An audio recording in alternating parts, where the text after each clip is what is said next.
Hello and welcome back to my channel. और आज मैं स्टार्ट कर रही हूँ यू आर द प्लेसिबो के चैप्टर फर्स्ट के दो और केस स्टडी। पहला मैं पहले वाले अपने एपिसोड में डिस्कस कर चुकी हूँ और इसमें वो बताते हैं, इसका टाइटल है can you overdose on a placebo. इसमें वो बताते हैं कि एक 26 year old graduate student Fred Mason है जिन्हें गर्लफ्रेंड से ब्रेकअप के बाद जिनको डिप्रेशन हुआ और उन्होंने कहीं ऐड देखा कि एंटी डिप्रेसेंट के ट्रायल का ऐड उन्होंने देखा जो कि उसका नाम था एमिट्रिप्टिलिन एलाविल और इन्होंने उसका ट्रायल लिया, लेकिन उन्हें इतना साइड इफ़ेक्ट हुआ उनको कि वो बाद में फिर वो उस डोज को उन्हें रोकना पड़ा।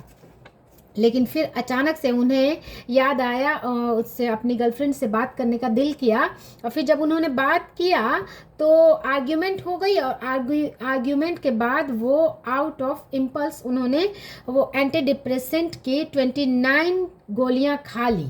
लेकिन जैसे ही उन्होंने खाया उसके बाद उन्हें फील हुआ कि मैंने ये गोलियां क्यों खा ली, अब तो ये इसका ओवरडोज है और उन्हें बहुत सारे मीन्स रिग्रेट फील होने लगा। और उसके बाद वो उन्हें इतना मीन्स इम्पल्स आया उसके मेडिसिन के इफ़ेक्ट्स का, जो कि वो क्या था वो बाद में हम समझेंगे। उनको ये लगा कि 29 पिल्स मैंने खा ली, अब तो पता नहीं क्या होगा, मैं मर जाऊंगा और मैं मरना नहीं चाहता। उन्हें इतना पैनिक अटैक्स आए कि वो ज़मीन पे गिर पड़े। फिर उनके नेबर आए और उन्होंने उनको बचाया और हॉस्पिटल ले गए। तो हॉस्पिटल में जब डॉक्टर्स ने पूछा कि आपने कौन सी मेडिसिन ली तो उन्होंने उसकी गोलियां दिखाई, उसके बॉटल दिखाया और बॉटल्स पे मेडिसिन का नाम नहीं लिखा था, उसके इफ़ेक्ट्स लिखे थे, उसके किस सिम्टम्स में लेना है वो सब लिखा हुआ था। और जब डॉक्टर्स ने कंसल्ट किया उस एड वाले से कि इसमें क्या था, आपने क्या दिया, तो पता चला कि उसमें कुछ भी नहीं था। It was just sugar pills थी जो कि ट्रायल के लिए था। लेकिन चूँकि उस पर लिखा रहता है बॉटल पे सारे सिम्टम्स, तो उन्हें साइड इफ़ेक्ट्स भी हुए जबकि कोई मेडिसिन नहीं था। उसके बाद उन्हें साइड इफ़ेक्ट्स भी हुए कि उन्हें रोकना पड़ा। और जब उसी की ओवरडोज उन्होंने ले ली तो वो सारे सिम्टम्स उन्हें हुए जो कि उन्हें फील हुआ कि सचमुच मैंने खा लिया है। और उसके सारे सिम्टम्स होने लगे जबकि उनका सिर्फ ब्लड प्रेशर लो था और पल्स बहुत ज़्यादा था। और जब उन्हें ये बताया गया it and if the magic no longer excessively drowsy either Mason has fallen victim to the nocebo, a harmless substance that thanks to strong expectation causes harmful effects. इसको कहते हैं नोसिबो, यानी उसमें कुछ था तो नहीं, लेकिन आपने सोच लिया कि सबसे पहले तो सोचा कि ये मेडिसिन है, इसका साइड इफेक्ट्स होगा, तो वो सचमुच में होने लगा। और उन्होंने सोच लिया कि इतनी सारी गोलियां मैंने खा ली तो अब मैं मरना नहीं चाहता, और वो सारी चीज़ें उन्हें होने लगी जो सचमुच में अगर वो मेडिसिन खाते तो होता या नहीं होता। लेकिन ये खाने से चूँकि उन्हें इतना स्ट्रॉन्ग एक्सपेक्टेशंस आया कि वो सारी चीज़ें उन्हें होने लगी। तो ये क्या था, सिर्फ कुछ भी नहीं था, उस मेडिसिन में कुछ नहीं था, लेकिन चूँकि उन्होंने ये सारी चीज़ें वो सोची और जो सोचा वही चीज़ें फिर फिजिकल फॉर्म में मैनिफेस्ट होने लगी। जबकि मेडिसिन कुछ था नहीं। देन क्या था कि उनका बीपी भी लो होने लगा, पल्स भी बहुत ज़्यादा हाई होने लगा, साइड इफ़ेक्ट्स भी होने लगे क्योंकि ये सारी चीज़ें उनके माइंड में आ गई।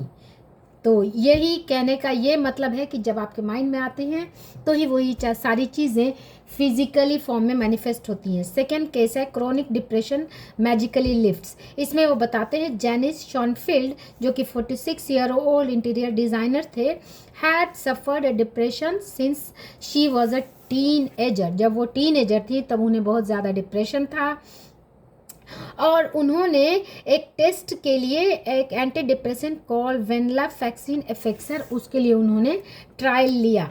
और जब वो खाने लगी तो finally at the end of 8 weeks study, one of the researcher revealed shocking truth. Schoenfield who was no longer suicidal effects, यानी कि कुछ ही हफ्तों के बाद जो कि पहले उन्हें सुसाइडल थॉट्स आते थे वो बिल्कुल ही डिसअपियर हो गए और वो नॉर्मली रहने लगी, जबकि उसमें कुछ भी नहीं था। लेकिन वो सारी चीज़ें उन्हें होने लगी और उनके लाइफस्टाइल में भी चेंजेस आ गया।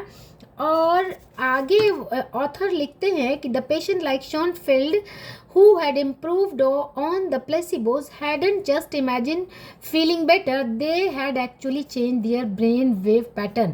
यानी कि ये मेडिसिन, ये प्लेसिबो लेने के बाद ना सिर्फ उन्हें अच्छा फील हुआ, उनकी फीलिंग्स में चेंजेस आया, उनके ब्रेन वेव्स में एक्चुअली चेंजेस आने लगे। The EEG recording taken so faithfully over the course of study showed a significant increase in activity of the prefrontal cortex। Human का प्रीफ्रंटल कॉर्टेक्स है जो कि क्रिएटिव पार्ट है, जो नॉर्मली डिप्रेस्ड पेशेंट में suppressed होता है, वो उतना एक्टिव नहीं होता है। लेकिन इसमें EEG जब किया गया तो देखा गया कि प्रीफ्रंटल कॉर्टेक्स में एक्टिविटी, वो पार्ट और ज़्यादा एक्टिव हो चुका था। तो ऑथर लिखते हैं कि in other words it wasn't just in her mind, it was in her brain. ये सिर्फ उनकी सोच नहीं बदली, उनके ब्रेन के पैटर्न्स भी बदले। She wasn't just feeling well, she was well. उन्हें सिर्फ अच्छा लग नहीं रहा था, वो एक्चुअली जो ब्रेन के वेव्स हैं, ब्रेन में न्यूरल पैटर्न्स हैं, वो एक्चुअली चेंज हुए थे, जबकि था कुछ भी नहीं, सिर्फ उनकी सोच बदली थी कि ये मैं मेडिसिन ले रही हूँ, अब मेरा डिप्रेशन जो है वो ठीक हो रहा है इस मेडिसिन से, this medicine is so effective कि अब मेरा डिप्रेशन ठीक हो जाएगा। और उससे उनके ब्रेन के पैटर्न्स चेंज होने लगे, जो कि सचमुच में चेंज हुए। और वो लिखते हैं it was her mind that had changed her body. यानी कि उनकी सोच ने उनके बॉडी को सचमुच में बदला। ये effect more than dozen of year Schonfeld still felt much improve. और उसका इतना, चूँकि ब्रेन वेव्स के इसको समझते हैं हम अच्छे से, क्योंकि जब उन्होंने अच्छा फील करना शुरू किया, उनके ब्रेन वेव्स, ब्रेन के पैटर्न्स जो हैं, न्यूरल पैटर्न्स चेंज हो गए, तो वो चूँकि एक चेंज पैटर्न आप बन गए थे, तो काफ़ी सालों तक वो अच्छी रही, काफ़ी सालों तक वो उनके वो इफ़ेक्ट्स दिखाई दिए जो सचमुच चेंज हो गए थे, जबकि कुछ नहीं बदला था, सिर्फ उनकी सोच बदली थी। How is it possible that sugar pill could not only lift the symptoms of deep-seated depression but also cause bona fide side effects like nausea? यानी कि साइड इफ़ेक्ट्स भी हुआ, तो ये क्या था, इसको आगे हम पढ़ेंगे। ये 2 केस स्टडी से हम लोगों ने ये समझा कि किस तरह से जब हमारे माइंड ने ये एक्सेप्ट किया कि अब ऐसा होगा, अब मैं अच्छा फील करूँगी, तो वो अच्छा फील करने लगे और सचमुच में अच्छा फील करने लगे, ब्रेन के पैटर्न सचमुच में बदले। यानी कि सिर्फ उन्होंने अच्छा फील नहीं किया, सचमुच में ब्रेन के पैटर्न्स जो फिजिकल मैनिफेस्टेशन है वो हुई। तो ये 2 केस स्टडी आगे नेक्स्ट इसमें नेक्स्ट एपिसोड में मैं बताऊंगी। A miracle cure, now you see it now you don't. ये तो केस स्टडी और भी अच्छी है कि इसमें वो बताते हैं कि ये इसमें मैं डिस्कस कर लेती हूँ। अभी वीडियो बहुत लंबी नहीं हुई है, आप देखें, पूरा देखें और समझें कि किस तरह से हमारे माइंड बॉडी के कनेक्शंस को समझें।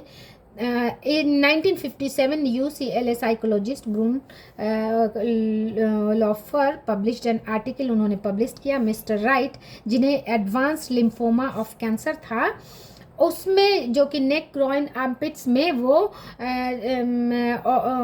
एक ऑरेंज साइज का वो ट्यूमर था। और जब उन्होंने एक कहीं ऐड देखा, न्यूज़पेपर में ऐड देखा कि एक मेडिसिन आई है एंटी कैंसर, जो कि हॉर्स ब्लड से ली गई है, क्रेबियोजिन नाम की एक मेडिसिन आई है जो कि कैंसर को ठीक करेगी। उसके लिए जब उन्होंने ट्रायल लिया और जैसे ही उन्होंने लिया, इसके बारे में ऑथर लिखते हैं कि doctor West reportedly that tumour had melted like snow balls on hot stove. जब उन्होंने खाना शुरू किया तो वो ट्यूमर इस तरह से पिघलने लगा जैसे कि हॉट स्टोव पर आइस बॉल्स पिघलती है।